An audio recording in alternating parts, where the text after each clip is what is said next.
Okay. Today the title.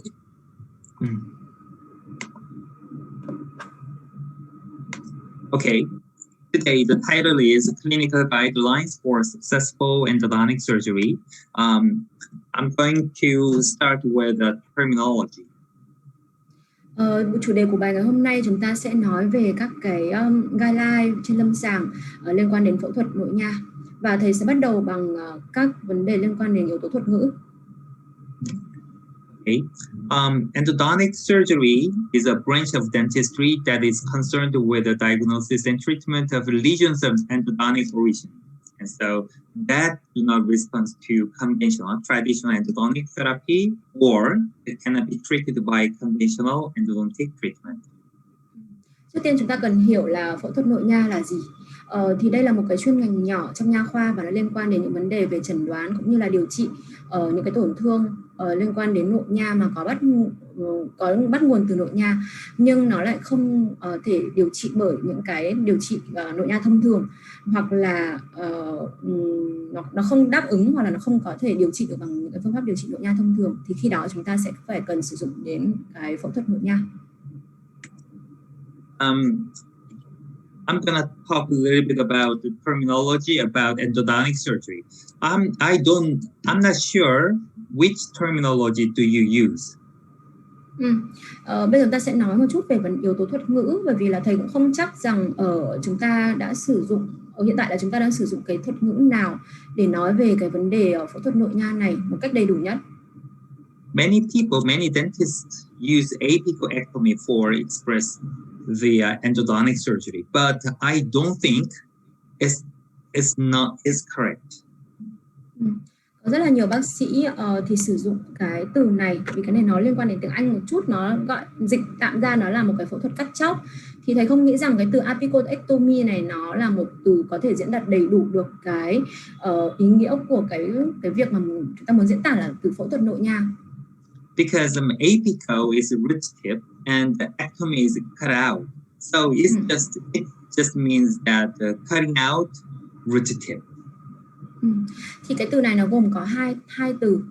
Cái từ apical ấy, tính là cái phần mà cái phần chóp răng, còn ectomy tức là cái phần phía cái ở phần phía sau ấy, tức là ý nghĩa là mình cắt đi phần chóp ấy. Thì như thế nó chỉ, nếu như mình sử dụng cái từ này thì nó mới chỉ có nghĩa là cắt chóp thôi, nó chưa thể hiện đầy đủ những cái việc mà mình sẽ làm khi mà trong phẫu thuật nội nha. The better word is periapical surgery. Peri means around, and the apical means root apex. So it means the surgical procedure and around the periapex. Có một cái từ thứ hai thì có vẻ là tốt hơn một chút, đấy là người ta gọi là phẫu thuật quanh chóp. Thì cái phẫu thuật quanh chóp này gồm có hai thành phần, cái từ peri tức là cái phần mà xung quanh, còn apical tức là cái phần liên quan đến apex. Thì cái từ này nó cũng đã đầy đủ hơn cái từ trước mà mình đã dùng rồi, tuy nhiên thì nó cũng chưa phải là trọn vẹn. Much better word is periradicular surgery. Peri means around and radicular means root. So it means all the procedures, surgical procedures around the root. So it's the better. Từ thứ ba mà chúng ta có thể dùng, chúng ta sẽ tạm dịch là phẫu thuật quanh chân răng. Thì cái này nó cũng đã rộng hơn hai cái từ trước đó. Nó cũng gồm có hai phần, từ peri tức là xung quanh và radicular là cái phần chân răng. Tức là mình muốn nói rằng tất cả các phẫu thuật liên quan đến cái vùng quanh chân răng. As you know, the most appropriate word is endodontic surgery. Endo means inside, the odonto means the tooth. So it means all the surgical procedure related to endodontic treatment. Tuy nhiên thì cái từ mà có thể nói là diễn đạt đầy đủ nhất mà chúng ta sẽ dùng cái thuật ngữ này để có thể mô tả được cái phẫu thuật nội nha, đấy chính là cái từ endodontic surgery. Thì nó sẽ gồm có hai phần, tức là endo là cái phần ở bên trong và cái odon tức là phần răng. Thì nó sẽ liên quan đến tất cả các phẫu thuật nội nha sẽ liên quan cả yếu tố điều trị ở bên trong cũng như phần xung quanh răng. Thì như thế cái cụm từ này nó sẽ diễn đạt đầy đủ nhất cái ý nghĩa của phẫu thuật nội nha. So the apicoectomy means the cutting of the root apex. no root end preparation or filling, so it is incorrect. Và như lúc nãy mình nói thì cái từ đầu tiên là apicoectomy, tức là phần phẫu thuật cắt chóp thì nó chỉ có nói về cái phần là mình cắt cái phần apex ở phía trên thôi, mà không có đề cập đến cái phần là mình sẽ sửa soạn và hàn ngược trong quá trình mình làm. Như thế thì nó cũng chưa có đầy đủ lắm. And periapical surgery means the surgical procedure around the root apex. It is better, but not enough. Còn phẫu thuật quanh chân răng thì như lúc mình cũng nói là một cái quy trình nó cũng đã đầy đủ hơn rồi. Tuy nhiên nó cũng vẫn là chưa có đủ lắm. So the periapical surgery means the surgical procedure around the entire root. So it includes root perforation repair and root amputation, etc. But as so it is acceptable. Từ thứ ba đấy là phẫu thuật quanh chân răng, thì nó sẽ bao gồm những cái quy trình phẫu thuật mà liên quan đến toàn bộ cái chân răng. Ví dụ như là chúng ta có thể sửa soạn những cái phần lỗ thủng hoặc là những cái việc mà cắt chóp, thì cái từ ngữ này nó cũng thể chấp nhận được, tuy nhiên nó cũng chưa có được trọn vẹn. So endodontic surgery means that all the surgical procedures related to endodontics, such as intentional replantation. So it is appropriate terminology. Và từ cuối cùng đấy là phẫu thuật nội nha, thì nó sẽ mô tả toàn bộ các cái quy trình phẫu thuật mà liên quan đến nội nha, kể cả cái việc là chúng ta sẽ điều trị nội nha phía mà chúng ta cấy lại răng ấy, tức là chúng ta nhổ răng ra, điều trị tủy bên ngoài rồi sau đó chúng ta cắm lại răng, thì cái nó cũng nằm trong cái phẫu thuật nội nha đó. Thì cái từ này là một từ có thể nói là mô tả đầy đủ nhất, chính xác nhất. So I hope every audience here use the endodontic surgery from now on. Thế là thầy rất là hy vọng là các quý vị bác sĩ tham gia buổi hội thảo ngày hôm nay cũng sẽ từ giờ mình sẽ dùng cái từ là endodontic surgery, thì nó sẽ là cái từ mô tả đầy đủ nhất những cái phẫu thuật nội nha. So the endodontic surgery or surgical endodontics is the most appropriate word. Và phẫu thuật nội nha hay còn gọi có hai cách để gọi trong tiếng Anh thì như thế đấy là một trong những cái thủ thuật mà có thể nói là đòi hỏi cái độ chính xác rất là cao. And I would like to let you know that the microscope is the essential equipment for the endodontic surgery. So we can call, if you use the microscope, we can call this surgical procedure as an endodontic microsurgery. Đây chúng ta nhìn thấy trên màn hình đấy là một cái ống microscope. Thì cái microscope này là một trong những cái thiết bị mà rất là cần thiết trong quá trình mà chúng ta thực hiện cái phẫu thuật nội nha. Và nếu như trong trường hợp mà chúng ta phẫu thuật nội nha dưới sự hỗ trợ của cái microscope này, thì chúng ta có thể gọi cái phẫu thuật nội nha của chúng ta gọi là microsurgery, tức là phẫu thuật dưới kính, ở dưới sự hỗ trợ của kính microscope. I don't know how many dentists use microscope, but I hope that the microscope is widely available in Vietnam from now on.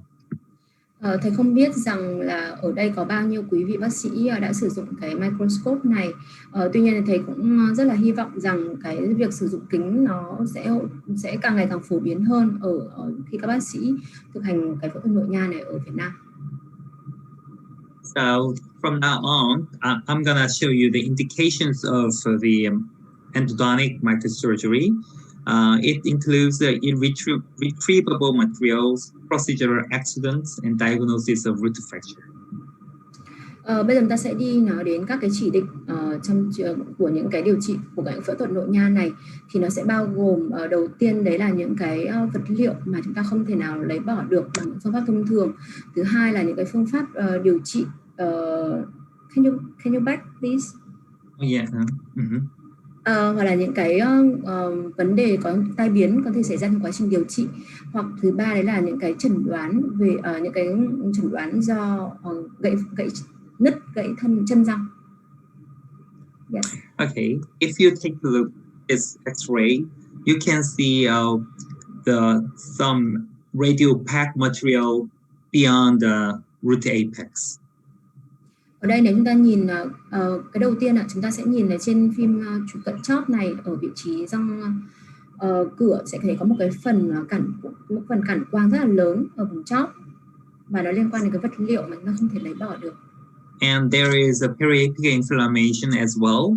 So it is due to the root canal irritants and root canal irritants like such as bacteria, and it is also due to the extruded material like this. Thì chúng ta ngoài ra thì chúng ta còn thấy có một cái phần viêm nhiễm ở vùng quanh chóp nữa, một cái phần thấu quang vùng quanh chóp. Nó liên quan đến nguyên nhân có thể là do từ trong cái ống tủy, hoặc là cũng có thể là do cái phần mà vật liệu nó bị thừa ra ngoài như thế này. So by using conventional endodontics, root canal irritant can be removed, but extruded material cannot be removed by conventional endodontics. Thì trong trường hợp này, nếu mà sử dụng những cái phương pháp điều trị nội nha thông thường ấy, thì chúng ta có thể giải quyết được những nguyên nhân đến từ trong ống tủy. Chúng ta có thể điều trị tủy lại. Tuy nhiên nếu trong tuy nhiên thì cái điều trị tủy lại bằng phương pháp thông thường này thì nó lại không lấy bỏ được đi hết những cái phần mà chất vật liệu, chất chám bít thừa trong ống tủy ở phía bên ngoài. So in this case, we should think about the periapic endodontic surgery. Như vậy thì trong trường hợp này chúng ta phải nghĩ đến một cái phẫu thuật nội nha sẽ phải tiến hành. If you take a look here, you can see the periapical lesion, and there is a casting post. So, as you know, it's very, very hard to be removed. So, we need to think about the periapical endodontic surgery for this case. Đây là một trường hợp khác. Nếu như nhìn trên phim chụp cận chóp thì các bác sĩ có thể thấy rằng đây cũng là một cái trường hợp người ta có một cái hình ảnh thấu quang vùng quanh chóp ở vị trí 2 răng, và có một cái chốt cũng tương đối dài ở vị trí 2 răng này, và ở cái chốt này thì hoàn toàn là không có dễ dàng để lấy bỏ ra được. Thế nên để giải quyết những cái vấn đề viêm nhiễm vùng quanh chóp, chúng ta cũng có thể nghĩ đến một cái phẫu thuật nội nha sẽ phải tiến hành. And another case, if you take a look here, you can see the material, the underfilling. Còn đây là một trường hợp khác nữa ạ. Chúng ta cũng sẽ thấy trên phim X quang này thì sẽ có một cái phần điều trị, có một cái phần ống tủy ở phía phần chóp mà chúng ta cũng chưa có đi hết được, chưa tạo hình, chưa làm sạch được. So this part cannot be cleaned by root canal treatment. Và cái này thì chúng ta cũng chưa có tạo hình được gì ở cái vị trí, cái phần ống tủy còn lại. So I decided to resect this part of the root and clean and fill the root canal retrograde. Như vậy thì tôi đã quyết định là sẽ cắt bỏ cái phần chóp mà chưa được sửa soạn này đi, và sẽ tiến hành hàn ngược, làm sạch và tiến hành hàn ngược. This is another indication of the endodontic surgery. Thì đấy là những cái chỉ định mà chúng ta thường hay gặp ở trong những trường hợp mà chúng ta phải tiến hành phẫu thuật nội nha. Yeah, another case is diagnosis of vertical root fracture. I did the root canal on the three teeth, but after 3 months, the lesion occurred. Và yếu tố thứ ba chúng ta sẽ nói đến ở đây, đấy là chẩn đoán về những cái nứt dọc chân răng. Thì ở cái trường hợp này là những răng cửa hàm dưới, và tôi đã tiến hành điều trị nội nha. Tuy nhiên thì sau 3 tháng thì lại xuất hiện một cái vùng thấu quang quanh chóp như thế này. So I was embarrassed to see this result. So I decided to do endodontic surgery to whether the vertical root fracture exists or not. Thế nên là tôi đã quyết định là sẽ tiến hành phẫu thuật nội nha để thứ nhất là để giải quyết những cái phần viêm nhiễm ở vùng quanh chóp này. Thứ hai tôi sẽ muốn kiểm tra xem là cái phần nứt chân răng ấy nó có tồn tại hay không, nó có thực sự là cái nguyên nhân dẫn đến cái này hay không. And so after I made a flap, I could see the granulation tissue here. Và sau khi mà tôi lật vạt lên thì tôi nhìn thấy ngay cái ổ viêm nhiễm nó nằm ở ngay đây. And after the granulation tissue was removed, I could see some and I applied the methylene blue solution. I'm gonna talk about it later, and I could find the line here. Và sau khi lấy bỏ cái tổ chức hạt đó thì tôi đã sử dụng xanh methylene. Thì cái này tí nữa thầy sẽ nói kỹ hơn về cái phần này ở phía sau, là để phát hiện cái phần nứt gãy. Và mọi người có thể nhìn thấy là có một cái phần nứt gãy nó có cái màu xanh ở phần phía trên chân răng. I observed the root and the surface using micrometer, and I found the line here. It means the vertical root fracture, so the tooth should be extracted. Và sau đấy thì tôi sử dụng thêm cái gương siêu nhỏ, những cái micro mirror, tức là cái gương rất là nhỏ để đánh giá lại một lần nữa, và tôi nhìn thấy có một cái phần nứt dọc ở chân răng như thế này, và cái răng này thì đã phải nhổ bỏ. So, okay, I talked about the indications, and I'm gonna move on to anatomical considerations of the endodontic surgery. Thì như vậy chúng ta đã nói về những cái chỉ định trong phẫu thuật nội nha rồi. Bây giờ chúng ta sẽ sang phần tiếp theo, đấy là những cái yếu tố mà chúng ta cần phải cân nhắc trong quá trình làm phẫu thuật nội nha. Và yếu tố đầu tiên đấy là yếu tố giải phẫu. The access and the visibility is the most important part for the endodontic surgery. But in anterior teeth, it is easy. But molar teeth, it is very difficult. Yếu tố đầu tiên chúng ta cần phải tính đến đấy là yếu tố đường vào và cái tầm nhìn, cái phẫu trường của bác sĩ trong quá trình làm việc. Đối với nhóm răng cửa thì thường rất là dễ, cái đường vào ta cũng tương đối đơn giản. Tuy nhiên càng ở phía sau, đối với vùng răng hàm thì cái đường vào cũng như là cái phẫu trường, cái trường nhìn của bác sĩ nó sẽ càng hạn chế và nó tăng độ khó lên. And some patients cannot open the mouth widely, so it is very difficult to access. And some patients has a very small oral cavity, and in the case, it's also very hard to achieve the access and visibility.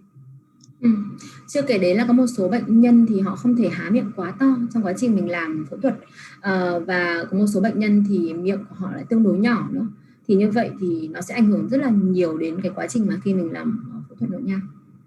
So I suggest to you that if you are not expert in endodontics, please start with the anterior tooth, not molar first, and then gradually move to the premolar and molar teeth. Thế nên là tôi cũng có một lời khuyên dành cho các bác sĩ, nếu như mà chúng ta chưa phải là bác sĩ chuyên về nội nha và chúng ta chưa có kinh nghiệm nhiều, thì chúng ta nên bắt đầu với những cái vùng răng, nhóm răng cửa trước. Sau đó thì có thể tiến đến những cái vùng răng hàm nhỏ, rồi đến răng hàm lớn. Nhưng mà chúng ta cũng cần, đến với những vùng răng hàm lớn vùng rất là khó, thế nên là đòi hỏi kinh nghiệm cũng như là chuyên gia một chút để có thể xử lý những vùng này. Okay. I'm going to talk about the mandibular borer teeth here. Mandibular borer teeth area is the most difficult area regarding access because the teeth was located in the very deep portion of the oral cavity. Cái vùng răng hàm của răng hàm dưới ấy, là một trong những vùng mà có thể nói là khó nhất trong quá trình làm phẫu thuật nội nha, vì nó là cái vùng mà nằm sâu nhất trong cái khoang miệng của mình, thế nên là cái đường vào của nó sẽ tương đối khó. Also, the upper bone is very thick, so we should remove lots of bone tissue to access the root tip. It is very hard to get the proper result.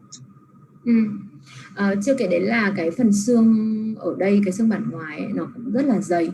Thế nên là việc mà chúng ta để có thể đến được cái phần chân răng để tiến hành phẫu thuật nội nha thì chúng ta phải phá rất là nhiều xương, phải mở rất là nhiều xương, như thế thì sẽ tương đối khó khăn.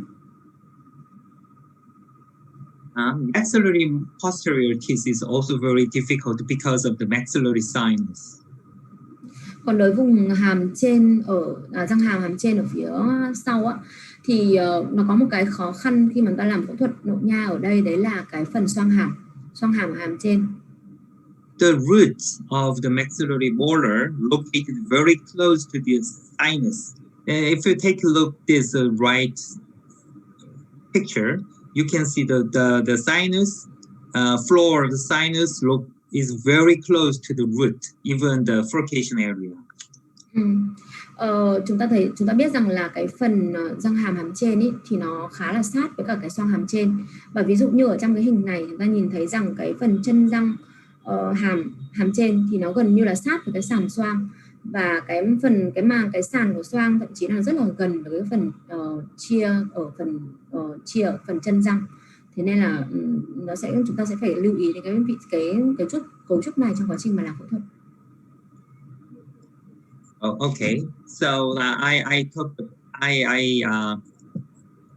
talked about the difficulty of the molar area. So if you face to the molar area, do not try at one time. Just consider you need to think about referring to the endodontic specialist. Thì tôi đã nói về những cái khó khăn đối với những vùng nhóm răng hàm phía sau, ở hàm trên và hàm dưới, và nếu như trong trường hợp mà các quý vị bác sĩ có bắt đầu điều trị bằng cái nhóm răng hàm này thì tốt nhất là nên làm một chuyên gia để có thể xử lý cái phần này, vì nó sẽ tương đối khó. When you get that enough experience to the anterior and posterior and the anterior teeth, and you can try. Và khi mà chúng ta đã có kinh nghiệm rồi thì đương nhiên là chúng ta hoàn toàn có thể thử. Nhưng với những người mà mới bắt đầu thì tôi khuyên rằng là chúng ta nên bắt đầu từ những cái vùng dễ trước, rồi sau đó hẵng đến những cái vùng khó ở phía răng phẳng đằng sau. Okay, I'm gonna move on to the surgical considerations from now on. Bây giờ chúng ta sẽ đến phần tiếp theo, đấy là nói về những cái yếu tố liên quan đến phẫu thuật. Okay, the first step of the surgical procedure is a flap elevation. So you need to design the flap. Cái yếu tố đầu tiên liên quan đến phẫu thuật đấy là yếu tố tạo vạt. Chúng ta sẽ cần phải nghĩ đến việc là chúng ta sẽ thiết kế cái vạt như thế nào. Many dentists use this type of a full thickness flap, including the papilla. Thì có rất nhiều bác sĩ sẽ sử dụng một cái vạt toàn phần như thế này, và nó sẽ đi qua cái phần nú lợi. However, this flap results the recession of the papilla. So, as you know, it's very unaesthetic.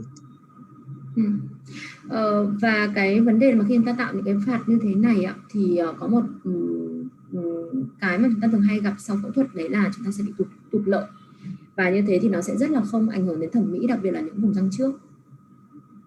So I suggest you the papilla-based incision. Thế nên là tôi sẽ khuyên các bác sĩ có thể sử dụng cái đường rạch mình sẽ rạch dưới đáy của cái nú lợi. You can the incision should be done in base of the papilla, so the flap does not include the papilla itself. Thì ở cái đường rạch này chúng ta sẽ thấy rằng cái đường rạch nó không đi ngang qua cái nú lợi nữa, mà nó sẽ nằm ở đáy cái phần nú lợi, và như thế thì cái phần nú lợi sẽ được bảo tồn. And when it comes to osteotomy, these days the size of the osteotomy decreased because of the microscope and the micro instruments.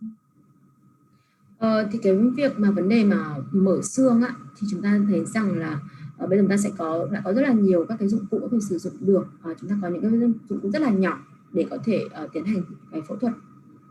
So we don't need to make the bony window large, because the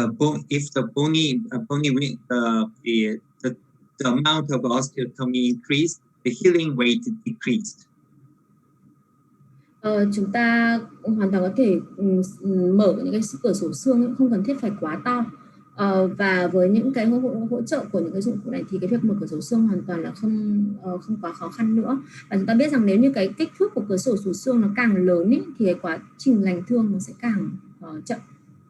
So I suggest the 4 mm in diameter of osteotomy, which allows 3 millimeters ultrasonic tip to move freely. Thế nên tôi sẽ khuyên các bác sĩ là mở cái cửa sổ xương với đường kính khoảng là 4 mm là đủ. Và với cái đường kính 4 mm này thì nó cũng sẽ giúp cho cái đầu tip siêu âm của mình khi mà làm sạch ấy, với chiều dài là 3 mm là hoàn toàn có thể thực hiện thoải mái rồi ở trong cái cửa sổ xương này rồi. Sometimes I make the surgical template based on CAD/CAM technology to localize the root apex more in detail. Có một số trường hợp thì tôi cũng sử dụng những cái máng hướng dẫn phẫu thuật bằng cắt cam như thế này để có thể trong quá trình mà cắt phẫu thuật nội nha, và cái máng này sẽ giúp cho cái việc phẫu thuật nó trở nên chính xác hơn. I'm going to talk about the amount of the root resection. Tiếp theo chúng ta sẽ nói đến phần là chúng ta sẽ cắt chóp. The amount of root resection is 3 millimeters because most of the teeth have a canal aberration like the accessory canals in the apical 3 millimeters of the tooth. Thì cái chiều dài của cái chóp mà chúng ta cắt ấy, thì tôi sẽ khuyên mọi người là sẽ cắt khoảng 3 mm, bởi vì theo những các nghiên cứu thì họ thấy rằng là phần lớn các răng ấy, nó sẽ đều có những cái phần chia nhánh hoặc là những cái ống tủy phụ ở 3 mm chóp, ở phần chóp. This if you take a look at this beautiful picture, you can see the many accessory canals and 1, 2, 3, 4, 5, 6. Yeah, 6 accessory canals here. Nếu như mọi người nhìn vào cái hình ảnh này thì sẽ thấy rằng là ở trong 3 mm cuối này của phần chóp răng chúng ta sẽ thấy có đến khoảng 6 cái ống tủy phụ. This is a real tooth, and I make it by myself. I fill the root canal with the gutta percha and sealer and make the tooth transparent. Đây là một cái răng hoàn toàn thật và thầy đã làm và để chứng minh là có bao nhiêu cái ống tủy phụ ở cái phần chóp này, và sau đó thầy hàn và bơm cái phần cản quang vào để có thể nhìn thấy được các ống tủy phụ ở phần chóp răng. Actually, I was surprised to see this amount of the lateral accessory canals, but it is confined in the apical 3 millimeters. Và tôi cũng đã rất là ngạc nhiên khi nhìn thấy cái số lượng ống tủy phụ nó nhiều như thế này. Nhưng mọi người cũng thấy rằng là cái ống tủy phụ nó chủ yếu tập trung ở 3 mm cuối của cái phần chóp răng thôi. And I'm gonna talk about the degree bevel of the root end resection. Thế nên là chúng ta sẽ đi tiếp xem rằng chúng ta sẽ cắt cái phần chóp này như thế nào. Cái độ nghiêng cũng như cái độ nghiêng của cái đường cắt nó sẽ là bao nhiêu? It should be perpendicular to the long axis of the tooth to include all the apical accessory canals in this part. Ở cái đường cắt thì tôi khuyên rằng chúng ta sẽ tạo một cái đường cắt vuông góc với cả trục dài của cái thân của cái răng, và ở cái phần cắt này nó sẽ bao gồm toàn bộ những cái ống tủy phụ như cái phần chia nhánh ở cái vị trí mà mình cắt này, phần ở 3 mm cuối mà mình đã cắt. If you provide bezels like 1, 2, 3, you may miss the canal. Còn nếu mà mình không cắt vuông góc mà mình lại cắt chéo, ví dụ như cái đường số 1, số 2, số 1, số 2 mà mọi người nhìn thấy trên ảnh, thì mọi người sẽ thấy rằng là mình có thể miss, mình có thể bị bỏ lỡ mất, hoặc là mình để sót lại một số cái ống tủy phụ, một cái nhánh nào đó của ống tủy mà mình lại không cắt hết. So I resect the root end with 3 millimeters and no bevel or slight bevel. Thế nên là tóm lại là gì, tôi sẽ cắt chóp bằng một cái đường vuông góc với cả trục của thân răng, và tôi sẽ cắt với cái chiều dài là 3 mm.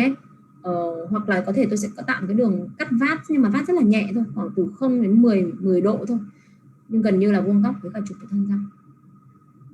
Okay. And root and resected root and the surface should be inspected using under microscope using micrometer. Và để quan sát cái phẫu trường mà khi chúng ta làm phẫu thuật đó, thì nó cũng rất là quan trọng. Và cái việc mà chúng ta có thể kiểm soát cái vùng chóp này thì chúng ta có thể sử dụng cái sự hỗ trợ của kính microscope, hoặc là chúng ta có thể sử dụng những cái gương siêu nhỏ như trên ảnh mà mọi người nhìn thấy. I resected the root end and inspected using micrometer, and I found that the mediobuccal canal and mesolingual canal exist. Ở đây trong một cái răng sáo hàm dưới, khi mà tôi tiến hành cắt chóp ở cái vị trí răng sáo này thì và sử dụng cái gương siêu nhỏ này ạ, thì chúng ta sẽ thấy là có hai cái ống tủy ở phía ngoài gần và gần trong và gần ngoài. Khi chúng ta sử dụng gương, và ta sẽ nhìn thấy hai cái ống tủy này. This small sized meter allows me to inspect the root and the surface exactly. Và với sự hỗ trợ của cái gương siêu nhỏ này thì chúng ta có thể hoàn toàn quan sát được rất là tốt ở những cái vị trí phẫu thuật một cách chính xác. So you can compare the size of the micrometer with a conventional dental mirror. Ở trên ảnh thì mọi người có thể so sánh cái kích thước của cái gương siêu nhỏ này với cả những cái gương nha khoa thông thường mà chúng ta hay sử dụng, thì nó bé hơn rất là nhiều. And I need to talk about the anatomical variations, the so-called isthmus. Một yếu tố tiếp theo mà tôi sẽ nói đến đấy là một cái yếu tố liên quan đến vấn đề về giải phẫu, mà chắc là các quý bác sĩ cũng đã rất là quen thuộc rồi. Chúng ta thường hay gọi là isthmus, là những cái đường nối giữa những ống tủy. This is the map of Central America, and the country named Panama located here, and this Panama is located between the two big mainlands. Trên ảnh đấy là hình ảnh của cái Trung Mỹ. Thì chúng ta biết là ở Trung Mỹ thì có một cái kênh đào rất là nổi tiếng là kênh đào Panama, nó nối liền ở giữa hai cái phần của châu Mỹ. Và như thế thì chúng ta sẽ gọi cái Panama này nó giống như cái phần nối á, nó chính là nó cũng tương tự giống như trong cái giải phẫu của cái ống tủy. In other words, these two mainlands, the North America and the South America, is connected by very narrow land. We call this portion isthmus. Và hai cái vùng đất này, phía Bắc và phía Nam châu Mỹ thì được nối với nhau bởi một cái phần đất rất là nhỏ và hẹp, và chúng ta gọi nó là isthmus, là phần đường nối. Interestingly, the Vietnam is the north part and the southern part of the Vietnam is connected with a very narrow part. Và tôi cũng thấy rất là thú vị khi mà tôi thấy rằng Việt Nam cũng tương tự như vậy, khi mà phía Bắc và phía Nam Việt Nam cũng được nối với nhau bởi một cái phần rất là hẹp, thì ở đấy chúng ta có thể gọi nó là một cái isthmus. So you can say this part, I don't know this area exactly, and I can say that this is the isthmus. Yeah, it's also the center of Vietnam. Yeah. Và tôi cũng không biết là mọi người gọi cái này là cái gì, nhưng mà chúng ta cũng có thể coi nó như là một cái phần đường nối ạ. Chúng ta cũng có thể gọi nó như là một cái isthmus nối liền giữa phía Bắc và phía Nam. So if you take a look at this CT view, you can see the two main root canal is connected with a very small, narrow the area of the root canal. Cũng giống như vậy, trong cái cấu tạo của hệ thống ống tủy, chúng ta cũng có thể thấy rằng ở đây hai ống tủy được nối với nhau bởi một cái đường nối tương đối hẹp, và cái này chúng ta cũng gọi là cái phần đường nối, cái phần isthmus của nối giữa hai cái ống tủy.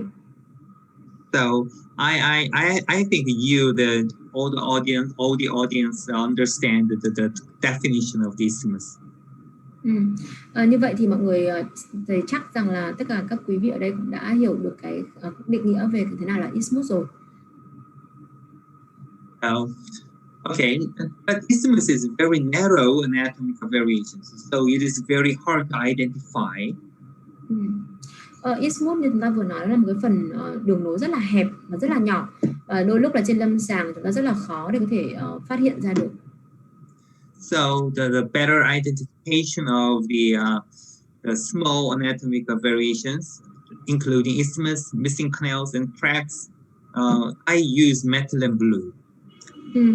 Thì ở đây thầy có một cái chất, một cái gọi là một cái chất để có thể sử dụng để có thể phát hiện được những cái phần isthmus này, cũng như là những cái ống tủy mà chúng ta bị thiếu, chúng ta không có phát hiện được, hoặc là những cái phần đường nứt gãy, thì ở đây thầy hay sử dụng cái xanh methylene. This patient complaining of a girl pain of her left upper molar, and I found some radiolucent lesion here, and so I decided to resect the mediobuccal root canal, mediobuccal root. Ở đây là một cái răng hàm lớn, hàm trên, răng 6 hàm trên, thì chúng ta thấy rằng là sau khi đã điều trị nội nha rồi, nhưng mà bệnh nhân có một cái đau nhức ở cái vùng răng này, cộng thêm với cả trên phim X quang ta cũng thấy có một cái phần thấu quang ở vùng quanh chân gần, và thầy đã quyết định là sẽ cắt bỏ cái tiến hành phẫu thuật cắt chóp ở vị trí cái chân gần này. So I made a flap and exposed the root end and I resected. Chúng ta sẽ tiến hành tạo vạt, bộc lộ, tạo cửa sổ xương để đi vào cái phần chân răng và tiến hành cắt cái chóp răng. But I could find just only mediobuccal canal. Ở đây chúng ta sẽ chỉ nhìn thấy mỗi cái ống tủy phía gần thôi, ống ngoài gần thôi. After staining with methylene blue, I could find the missing canal, second mediobuccal canal and isthmus, which connects the two mediobuccal canals. Thì đấy là khi mà nhìn bằng mắt thường chúng ta sẽ chỉ nhìn thấy mỗi cái ống ngoài gần đấy thôi. Nhưng khi mà sử dụng xanh methylene thì thầy phát hiện ra thêm rằng là chúng ta có một cái ống tủy mà chúng ta đã hàn thiếu, cộng thêm với cả có một cái phần đường nối giữa hai cái ống tủy này, và hoàn toàn là chưa được can thiệp gì cả. It also stained all the periodontal ligament around the root end, so we can distinguish root and bone easily. Và ngoài ra mọi người cũng có thể nhìn thấy rằng cái xanh methylene nó cũng nhuộm màu toàn bộ cái phần dây chằng nha chu ở xung quanh á. Thì như thế chúng sẽ giúp chúng ta phân biệt được ở cái ranh giới giữa răng với cả cái phần mô xung quanh. So I'm going to show you. I'm showing the many figures. The resected root end stained with methylene blue. You can see the cracks here, isthmus here, and some many aberrations of the root canal. Ở đây mọi người có thể nhìn thấy trên ảnh là có rất là nhiều hình ảnh mà chúng ta đã trong cái quá trình phẫu thuật nội nha thì thầy đã chụp ảnh lại và nhuộm màu bằng xanh methylene. Thì khi sử dụng xanh methylene chúng ta sẽ phát hiện ra được rất là nhiều thứ, có thể ví dụ như là những ống tủy mà chúng ta đã hàn thiếu, hoặc là những phần isthmus, những phần nối, đường nối, cũng như là những phần đường gãy mà đôi lúc mà mắt thường ta không nhìn thấy được. And we need to do the root end preparation, and I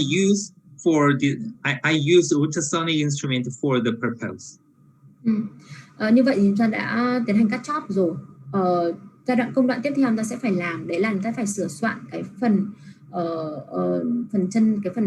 chân răng này, và ở đây chúng ta thầy sẽ sử dụng cái dụng cụ siêu âm để mà sửa soạn cái phần chóp. The ultrasonic instrument for root end preparation is specially designed, which means it is double curved, double angled like this. This is for anterior, this is for posterior tooth. Thì những cái dụng cụ mà siêu âm này nó cũng được thiết kế rất là đặc biệt, và nó cũng thiết kế riêng để mà trong những cái sửa soạn ở vùng chóp như thế này. Ví dụ như hai cái đầu ở phía đầu tiên mọi người nhìn thấy đấy là những cái phần mà dụng cụ dùng cho vùng răng cửa ở phía trước, còn 4 cái ở phía bên tay phải ạ thì đấy là dùng cho các vùng răng hàm ở phía sau, bên phải bên trái. And some instrument is coated with diamond or zirconium to facilitate the cutting efficiency. Có một số loại đầu siêu âm ấy thì nó cũng sẽ được bao bọc bởi kim cương hoặc là cái zirconia. Như vậy thì nó sẽ làm tăng cái khả năng để mà khi trong quá trình nó mở và nó làm sạch thì nó sẽ nhanh hơn. So I love this instrument because I can prepare the root end with a very short time. Tôi rất là thích sử dụng các cái dụng cụ như thế này, bởi vì thực sự là với cái hỗ trợ của cái siêu âm như này thì tôi đã rút ngắn cái thời gian sửa soạn ở những cái phần chóp rất là nhanh. And you can see the very clean, prepared root canal, retrograde root canal. Đây là hình ảnh mà sau khi tôi đã sửa soạn bằng cái dụng cụ siêu âm, và mọi người nhìn thấy rằng cái ống tủy, cái phần chóp này nó rất là sạch sẽ và được sửa soạn rất là gọn gàng. And I'm going to let you know the depth of the preparation. The depth of the preparation 3 millimeters, same with the resection length. Chúng ta sẽ nói đến cái chiều sâu mà chúng ta sẽ sửa soạn ở vùng chóp là bao nhiêu sau khi chúng ta đã tiến hành cắt chóp. Thì ở đây tôi sẽ nói là cái chiều dài, cái chiều sâu mà chúng ta sẽ sửa soạn là 3 mm, nó bằng với cả cái chiều dài của phần chóp tôi đã cắt. And so most of the instrument, most of the instrument has the 3 millimeter length of the tip. Và phần lớn thì các cái dụng cụ siêu âm này nó đều có chiều dài, phần đầu tip nó là 3 mm. So if you prepare the full length, it is we can think that the preparation depth is 3 millimeters. Thế nên là nếu mà mọi người sử dụng hết cái chiều dài của cái dụng cụ siêu âm này thì nó sẽ được 3 mm sửa soạn về chiều sâu. Okay, and as I mentioned before, the isthmus should be included in the root end preparation. So if you take a look here, you can see the isthmus here, and I included the isthmus for my preparation. Và như là mình đã nói về đến cái isthmus, cái phần đường nối, thì chúng ta cũng sẽ phải tính đến nó trong quá trình mà chúng ta tiến hành sửa soạn ở vùng chóp này. Thì ví dụ như ở trong trường hợp này là chúng ta thấy có một cái phần đường nối giữa hai cái ống tủy phía gần, và như vậy chúng ta cũng phải tiến hành sửa soạn luôn cả cái phần đường nối này khi mà chúng ta tiến hành sửa soạn ở phần chóp.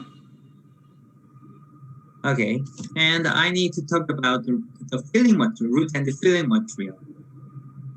Như vậy thì mình đã tiến hành sửa soạn rồi, và chúng ta sẽ sang bước tiếp theo, đấy là hàn ngược, hàn cái phần chóp này. Thì chúng ta sẽ xem ra những cái vật liệu nào có thể sử dụng được để mà tiến hành hàn ngược. And traditionally, IRM and the super EPA were used for this purpose, but recently, 25 years ago, the mineral trioxide aggregate was developed, and the MTA is the most widely used material. Thì những cái vật liệu kinh điển trước đây người ta thể sử dụng để hàn ngược thì chúng ta có IRM hay là người ta có super EPA để mà người ta hay sử dụng để hàn ngược. Tuy nhiên thì sau đó thực ra thì cũng không phải là mới mẻ nữa, mà cách đây 25 năm rồi thì MTA xuất hiện, và MTA đã được sử dụng rất là phổ biến và rộng rãi trong cái quy trình hàn ngược này. Actually, the IRM, which means the intermediate restorative material, is a kind of ZOE material. Chúng ta biết rằng cái IRM nó là viết tắt của là vật liệu hàn phục hồi đông cứng ngay. Thì nó là một cái vật liệu mà có bản chất ta sử dụng là ZOE. And this was IRM was used successfully for the root and filling material because it is easy to handle and it is moldable and easy to applicate. Và cái IRM này thì cũng đã được sử dụng nó tương đối rộng rãi và rất là phổ biến, bởi vì nó rất là dễ để có thể sử dụng được này, nó cũng rất là dễ tạo hình, và cái việc mà các kỹ thuật sử dụng nó cũng tương đối là đơn giản. Chính vì thế mà cái IRM trong một thời gian dài nó đã sử dụng rất là nhiều. If you take a look at these pictures, you can see how to apply the IRM. Nếu như các quý vị nhìn vào cái ảnh thì chúng ta cũng sẽ thấy là các cái bước mà họ sử dụng để mà sử dụng IRM trong quá trình hàn ngược như thế nào. As you know, the bleeding. However, this picture, the bleeding control was successfully performed, but as you know, the bleeding control is very hard to do. Trong trường hợp này thì rất là tốt là chúng ta đã kiểm soát được cái việc chảy máu ở cái vùng phẫu thuật mà chúng ta đã làm. Tuy nhiên như chúng ta biết thì cái phẫu thuật nội nha thực sự là không phải lúc nào chúng ta cũng có thể đạt được cái việc kiểm soát cái việc chảy máu tốt như thế này. So the main problem of IRM and super EVA is these materials are very susceptible to moisture, such as blood. Tuy nhiên thì một cái nhược điểm tương đối lớn của cái IRM cũng như là cái super EVA á, đấy là nó rất là nhạy cảm với cả môi trường ẩm ướt. So to overcome this problem, the MTA was developed in 25 years ago. Chính vì cái lý do này mà MTA đã được phát triển và ra đời để khắc phục cái nhược điểm này của những cái vật liệu trước, và cách đây 25 năm thì đã xuất hiện MTA. MTA means mineral trioxide aggregate because this material should include 3 oxides. Chúng ta biết là cái MTA là viết tắt của cái từ mineral trioxide và aggregate. Thì ở đây trong cái này nó đã cho chúng ta thấy rằng là cái thành phần của MTA á, nó sẽ bao gồm 3 cái gọi là oxit mà tôi sẽ kể tên sau đây. And so when we react the two materials, calcium oxide and the silicon oxide, it produced calcium silicate, a base material of MTA. Cái thành phần mà bao gồm trong đó đầu tiên đấy là canxi oxit và silic oxit. Khi mà ta trộn hai cái hỗn hợp oxit này với nhau thì chúng ta sẽ ra được cái hỗn hợp là tricalcium silicate và dicalcium silicate cũng như là calcium aluminate. Yeah. And this is the very popular material, which means Portland cement, building material. Và đây là những cái thành phần rất là phổ biến trong cái gọi là cái xi măng Portland. And then we mix with bismuth oxide to provide radiopacity. Và sau đó thì họ đã cho thêm cái oxit bismuth. Cái bismuth này nó sẽ làm tăng cái tính cản quang của cái MTA, và như thế thì khi chúng ta chụp phim lên ta có thể nhìn thấy được. So this is MTA with 3 oxides. First oxide is calcium oxide, the second oxide is silicon oxide, and third oxide is bismuth oxide. Như vậy thì cái MTA nó đã bao gồm 3 cái oxit. Đầu tiên là canxi oxit này, silic oxit và có bismuth oxit. So nowadays, commercially available products was produced by the calcium silicate, and this is a powder, and then we mix the calcium silicate with water, and the final product is calcium silicate hydrate. Và trên thị trường hiện nay thì cái sản phẩm chúng ta sử dụng ấy, là chúng ta sẽ trộn cái hỗn hợp canxi oxit và silic oxit với nước, và sau khi chúng ta trộn với nước ta sẽ được một cái hỗn hợp gọi là calcium silicate hydrate.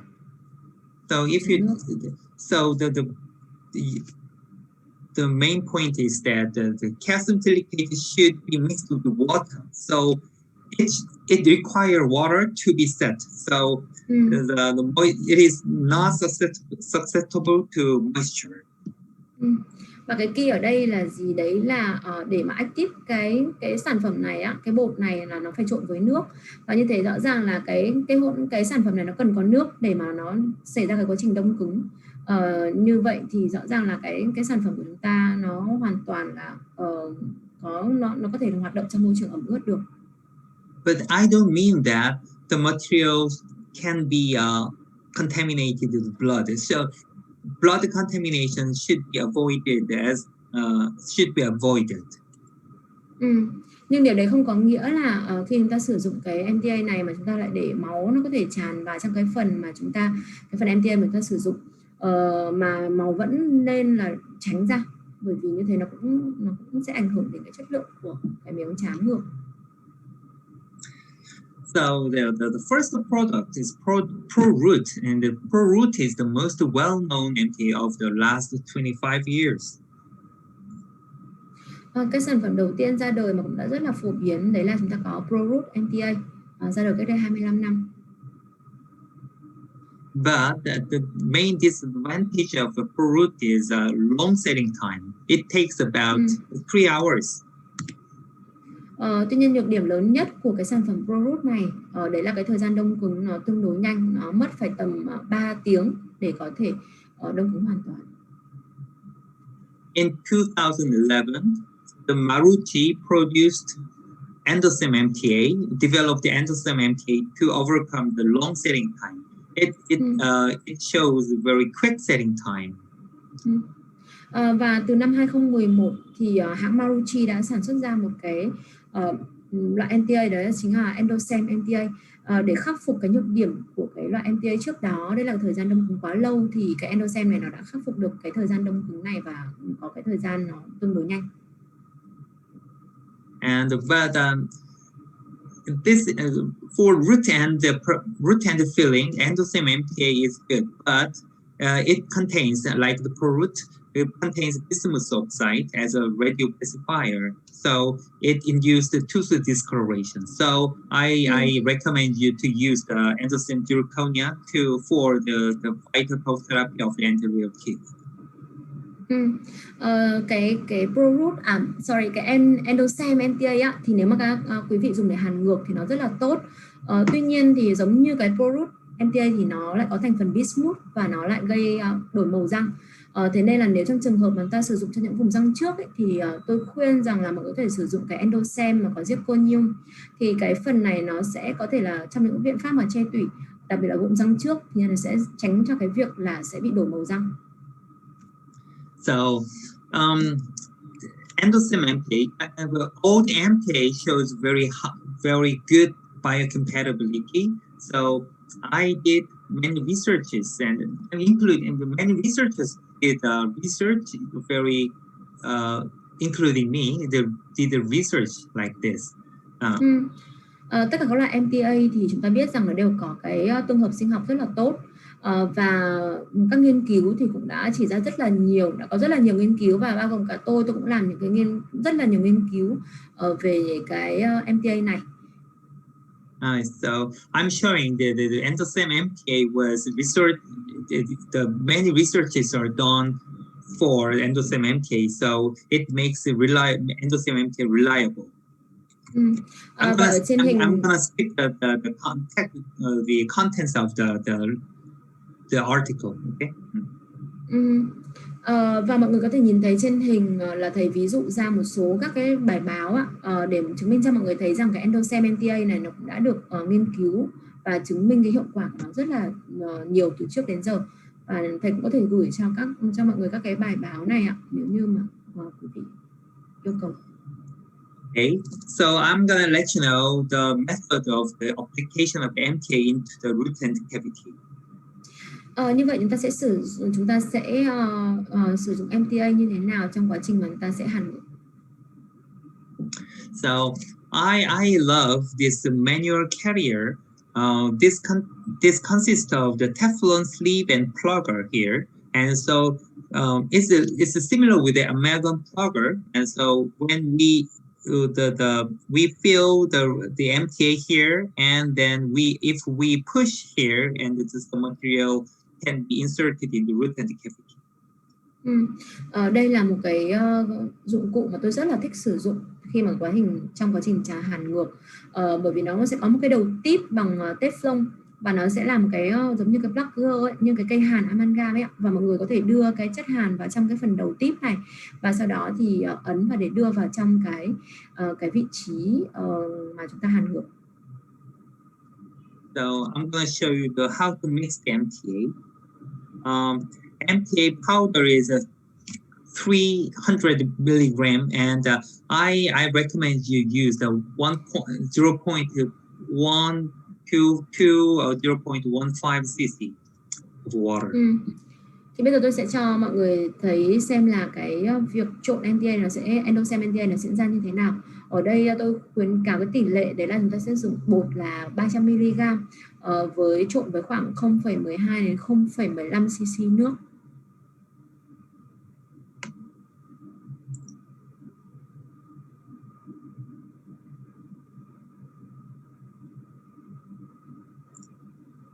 I did it today.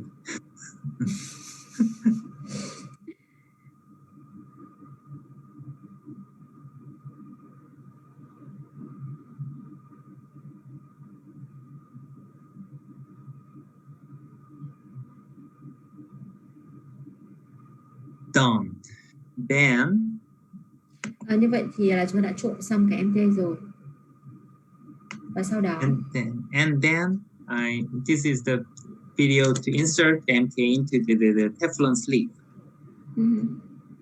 Và sau đó chúng ta sẽ sử dụng cái cây đưa MTA này để nhồi cái phần MTA vào cái phần đầu ở phía đần đầu nhỏ phía trên ấy, để chuẩn bị đưa vào trong ống tủy.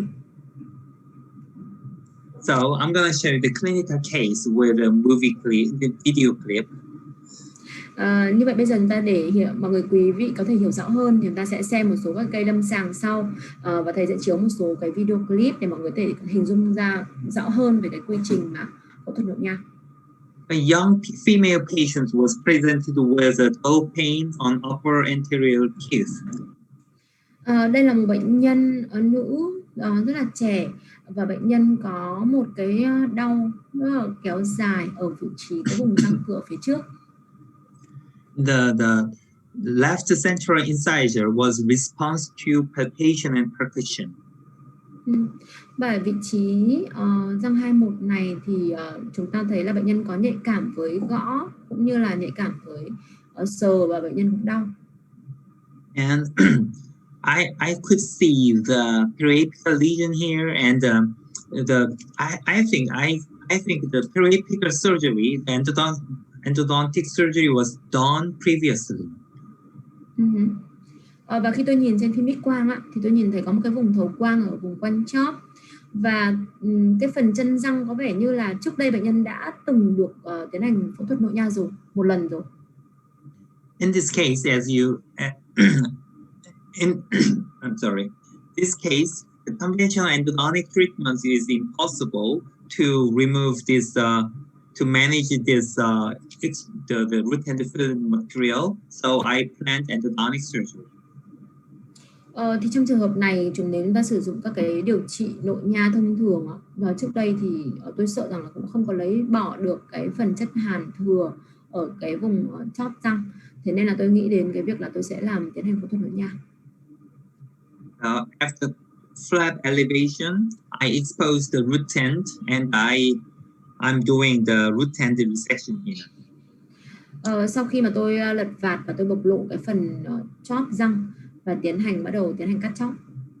Yeah, after I resect the root end of 3 millimeters, and I inspect the root end like this, and I started to prepare the root end cavity with the ultrasonic instrument. Khi mà tôi tiến hành cắt chóp là 3 mm giống như mà chúng ta đã nói. Và sau khi cắt chóp rồi, chúng ta sẽ sử dụng gương để có thể nhìn được cái phần mà chúng ta đã cắt chóp, và sử dụng các dụng cụ siêu âm để làm sạch cái vùng chóp này. And then I dry the root and cavity with a paper point. Chúng ta sử dụng cái côn giấy để kiểm tra lại cái vùng chóp. And using manual plugger, I fill the root and cavity with endostem MTA and I'm doing plugging. Và sau khi làm thấm khô thì chúng ta sẽ sử dụng cái cây đưa MTA để đưa cái chất hàn ngược vào. Enjoy. Sorry, you use the paper part for just to check or to make it dry.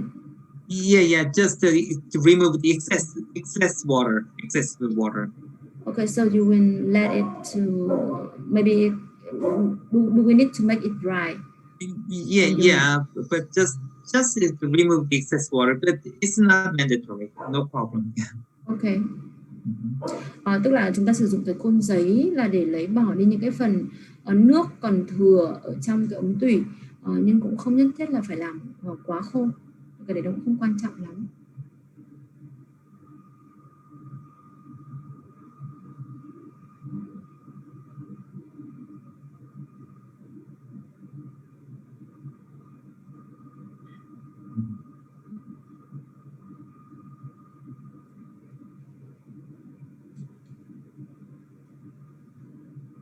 And after the filling,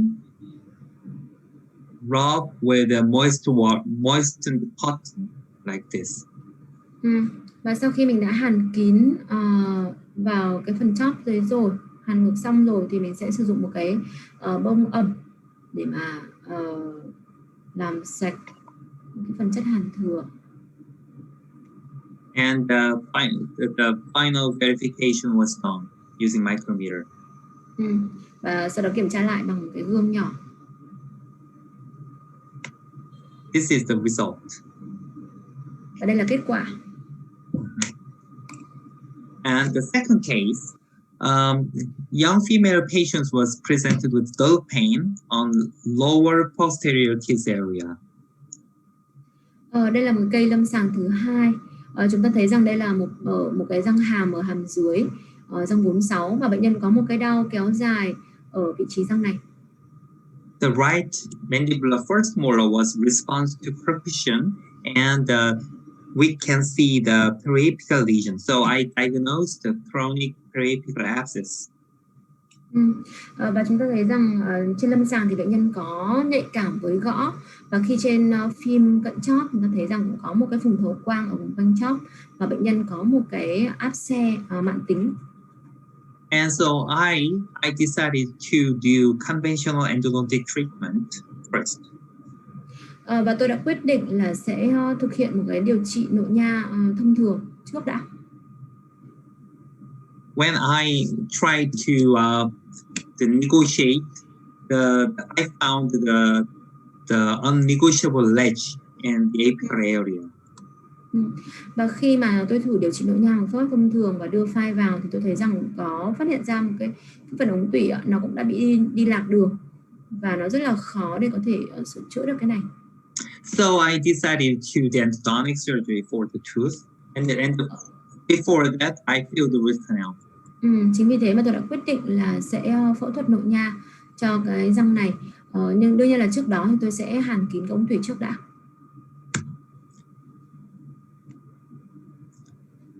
Okay, after flap elevation, I removed the bone to make the bony cavity. Đầu tiên là chúng ta sẽ tạo vạt, và sau đó thì mở một cái cửa sổ xương để đi vào cái phần chân răng, phần chóp răng.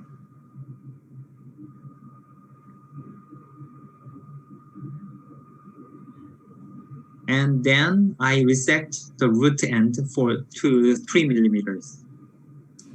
Tiếp theo sẽ tiến hành cắt chóp với một cái chiều dài là 3 mm.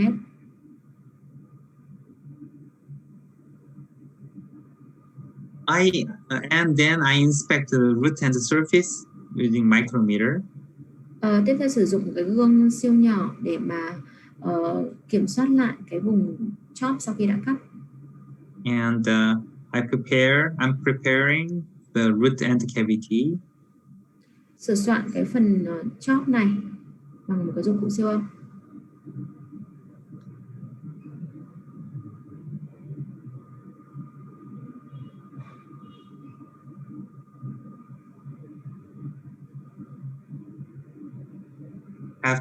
And then I inspect the prepared cavity. Khi đã sửa soạn xong, chúng ta lại sử dụng gương để kiểm tra lại cái phần ống tủy mà mình đã sửa soạn. Then I'm filling the root end cavity with MTA, endosem MTA. Hàn ngược, tiến hành hàn cái phần chóp này sử dụng MTA, endosem MTA. Okay.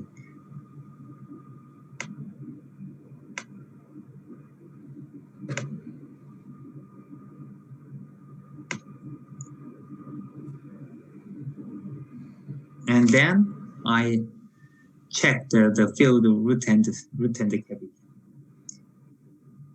Ta kiểm tra lại một lần nữa sau khi mà đã hàn bằng MTA. And then this is the post-OP, and this is the after 6 months. The periapical lesion was healed, and this is the 8 months after. You can find the complete bony healing. Đây là hình ảnh mà đầu tiên là chúng ta nhìn thấy là phim chụp sau phẫu thuật.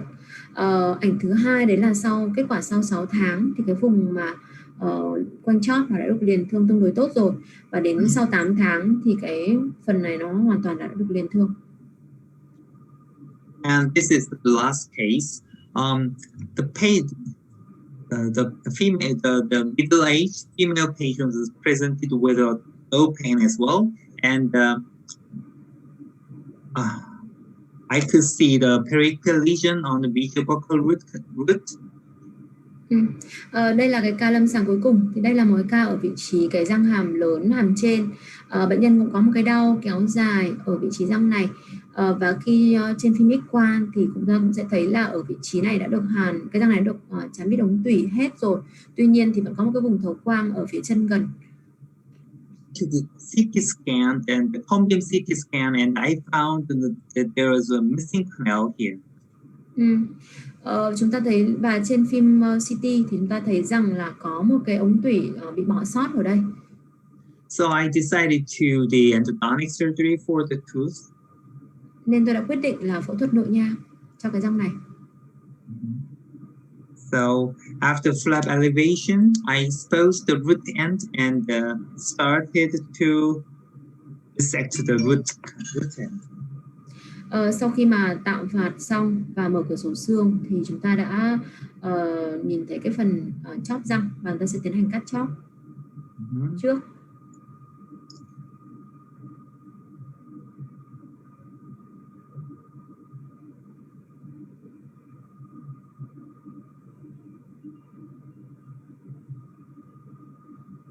Then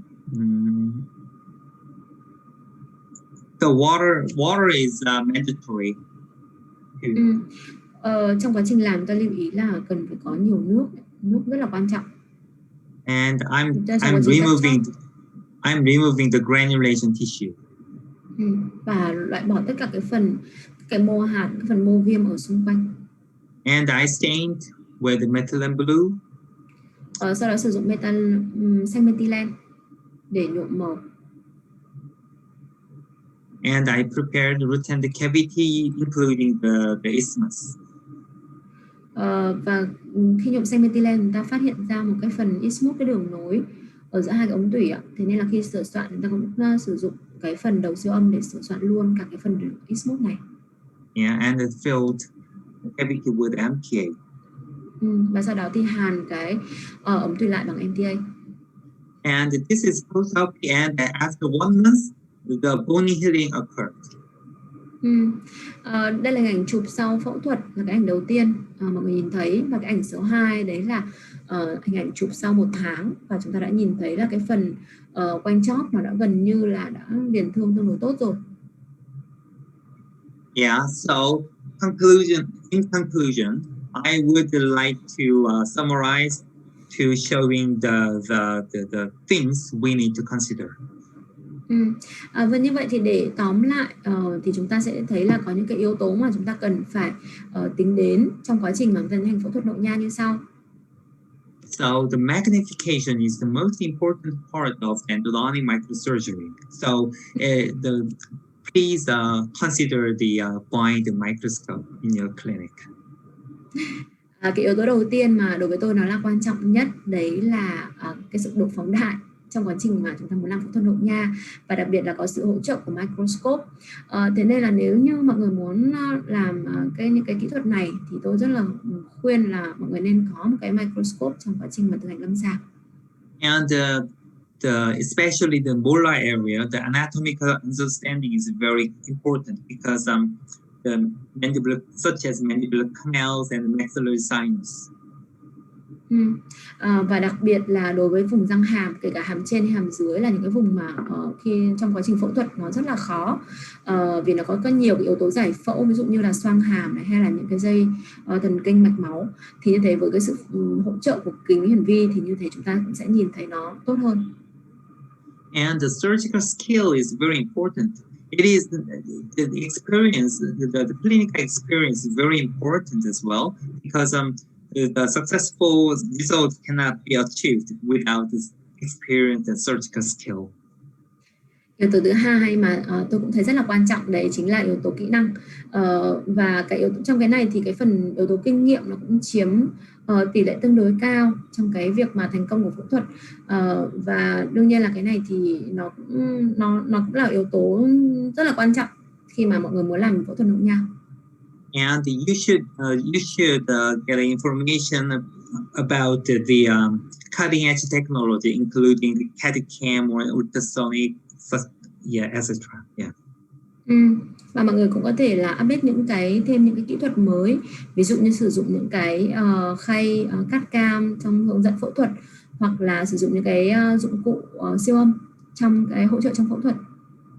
And last but not least, the biomaterials such as the endocement is very important for successful endodontic surgery. Và một cái yếu tố cuối cùng nhưng mà không phải là duy nhất nữa, đấy chính là sử dụng các cái vật liệu sinh học. Những vật liệu sinh học này, ví dụ như endocement MTA chẳng hạn, là một trong những cái vật liệu mà rất là tốt để có thể tiến hành hàn ngược trong cái phẫu thuật cắt chóp này. So I hope this presentation can help you with doing the endodontic surgery in your clinic. And thank you for your attention. Thank you very much for your attention. Và tôi rất là hy vọng là cái bài trình bày này đã giúp quý bác sĩ có thể thực hiện tốt hơn cái kỹ thuật trên lâm sàng trong quá trình phẫu thuật nội nha. Và rất cảm ơn mọi người đã chú ý lắng nghe ạ. Xin cảm ơn ạ. Thank you. Thank you. I planned 1 hour, but it's a little bit late. It's okay? Yes. Yeah, it's okay. Xin cảm ơn tất cả mọi người đã lắng nghe cái phần bài giảng của thầy. Thì bây giờ chúng ta sẽ đến với một cái phần hứa hẹn rất là nhiều thứ hay ho, đấy là phần hỏi đáp ạ. Và kể cả các bác sĩ đang xem ở trên YouTube cũng có thể comment trực tiếp câu hỏi mà mình muốn hỏi vào khung chat của YouTube để có thể chuyển đến thầy. Hiện tại thì có ít nhất là khoảng 19 câu hỏi rồi. Thì chắc là mình sẽ trả lời khoảng 15 câu. Wow. Để mình có thể hoặc là nếu mà thuận lợi thì có thể trả lời đủ cả 19 câu cũng được. Cái câu hỏi đầu tiên là rất là nhiều người hỏi, đó là cái vật liệu, cái cách nào để cầm máu cũng như vật liệu nào mà bác sĩ sử dụng trong phẫu thuật nội nha. Đây là câu hỏi đầu tiên. Excuse me, I could see one question written in English. Yeah, and Dr. Can I answer? If you want. Yeah, okay. Khánh, no. Khánh, yes. Which question do you want to answer? Yeah. I see two questions in English. Which question do you want to answer? Yeah, but the same. Two yes. questions is duplicated. Okay. Dear teacher, would you share the methods to stop bleeding in the surgery? Yeah, very important question. Actually, yeah. I used a cotton pellet containing the epinephrine solution, and so I insert the cotton pellet soaked with the epinephrine solution, and then after 3 or 5 minutes, I remove the pellets and just remain one pellet inside the bony cavity. So I control the bleeding like this. Yeah. Okay. Câu hỏi đầu tiên thì có một bác sĩ hỏi đấy là thầy có thể chia sẻ cái kinh nghiệm để có thể làm cầm máu trong quá trình phẫu thuật. Thì thầy có trả lời rằng đây là một cái câu hỏi rất là quan trọng trong quá trình phẫu thuật, bởi vì cái việc cầm máu nó trong quá trình phẫu thuật đóng vai trò rất là quan trọng trong quá trình mà chúng ta tiến hành phẫu thuật nội nha. Thì cái phương pháp mà thầy cầm máu như sau.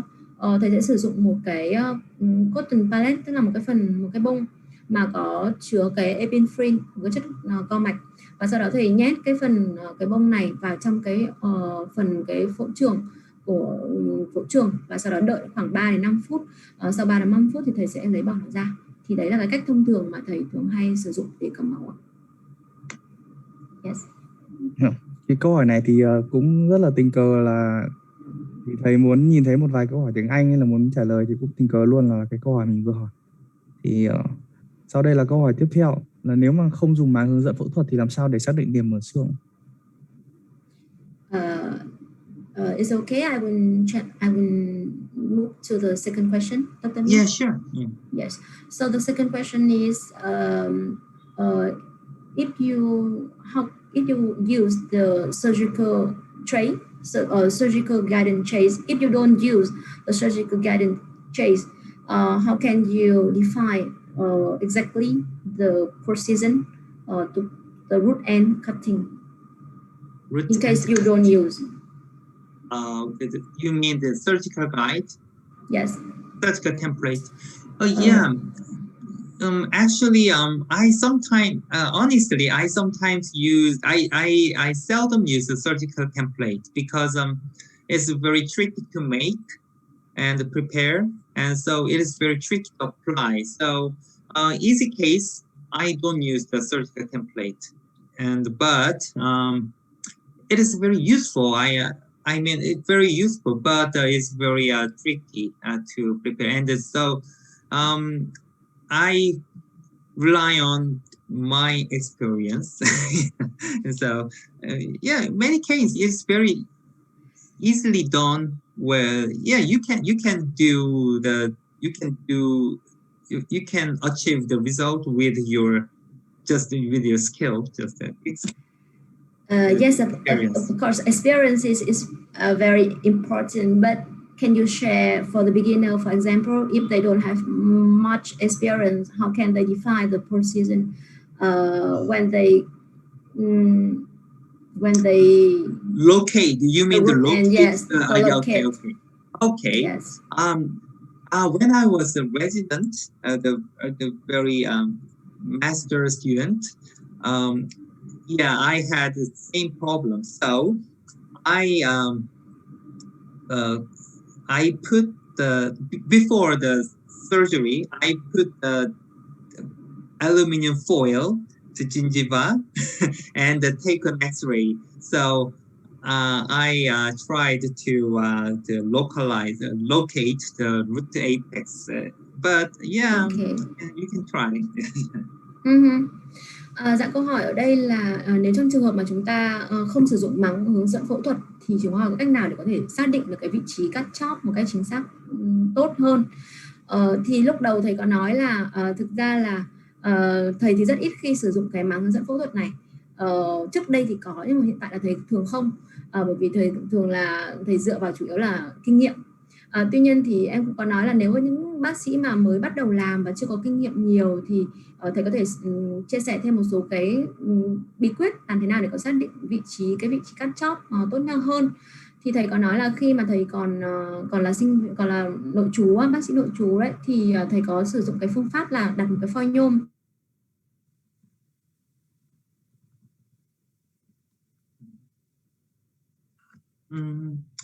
Oh, hello, the stopped. Hello. Hello. I think you should wait Dr. Tu for a little bit. Oh yeah. Okay. We have to reconnect. Mọi người có thể đợi bác sĩ Thu một vài phút để bác sĩ Thu kết nối lại, tại vì cũng rất là may là trong cái buổi ngày hôm nay thì đường truyền của chúng ta là khá là ổn định rồi. Chỉ có cái đến bây giờ thì bác sĩ Thu đã bị một chút vấn đề về đường truyền. Mọi người có thể đợi 1-2 phút để bác sĩ Thu có thể kết nối được lại. Và hôm nay thì có rất là nhiều câu hỏi hay, mình dự kiến là chắc là phải đến nửa tiếng nữa chúng ta mới có thể trả lời được hết các câu hỏi này.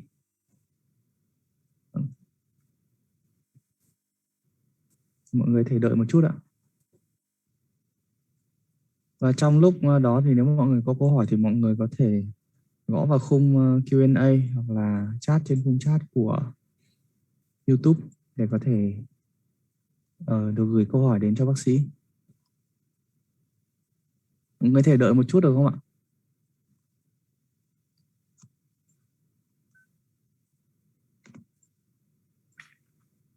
I'm answering the English question, written English question by chatting. Yeah. It's okay. It's okay, but I think we should wait Dr. Tu to translate to. Oh yeah. Okay. You can see a lot of English question. Yes.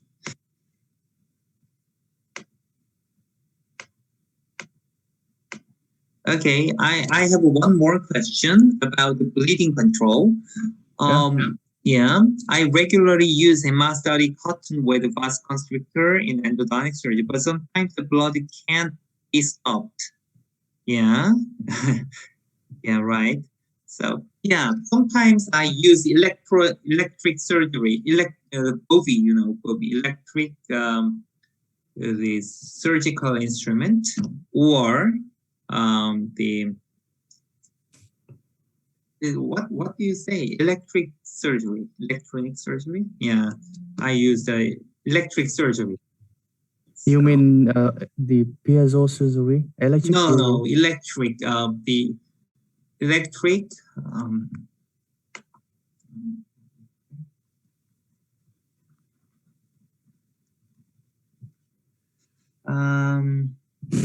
Electrocautery.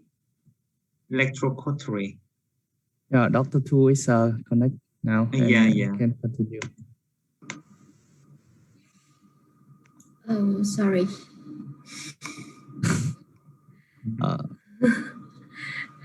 So sorry. Yeah. Yes. Ok. Yeah, Mình sẽ trả lời tiếp câu hỏi vừa rồi đấy ạ. Thì khi đọc cái phần mà thầy tiến hành cầm máu đúng không ạ? Thì lúc nãy thầy có nói đấy ạ là sorry, là để xác định cái vị trí cắt chóp điểm. Thì thầy sẽ sử dụng một cái phôi nhôm và sau đó thì đặt lên trên miệng bệnh nhân để tương ứng cái vùng chóp mà thầy bị cắt, và sau đó thì chụp phim X-quang để xác định chính xác nhất cái vị trí mà mình cần cắt chóp. Thì đấy là cái phương pháp mà lúc đầu khi mà thầy còn là bác sĩ nội trú thì chưa có nhiều kinh nghiệm lắm, thì đấy là cách mà thầy sẽ hay sử dụng để mà xác định vị trí phẫu thuật ạ. Câu hỏi tiếp theo thì thầy đang muốn trả lời trực tiếp luôn, thì nó là câu hỏi của chị Lam Trần. Thì cô có thể vào phần Q&A và đọc câu hỏi đấy. Cô lại vừa bị out ra, mất hết cái phần gì rồi. Ok, thế thì câu hỏi tiếp theo là can you answer the question again? Yeah, sure. Yeah. Can you read the question again? Yeah. And answer. Thank you. I have a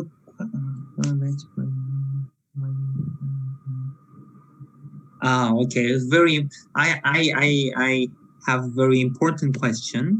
I would like to ask about the case 246 with the ledge, which you cannot handle the ledge.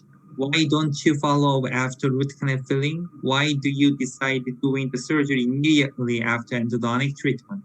It is very simple. Yeah, because of the symptom, patient symptom was not resolved. Yeah.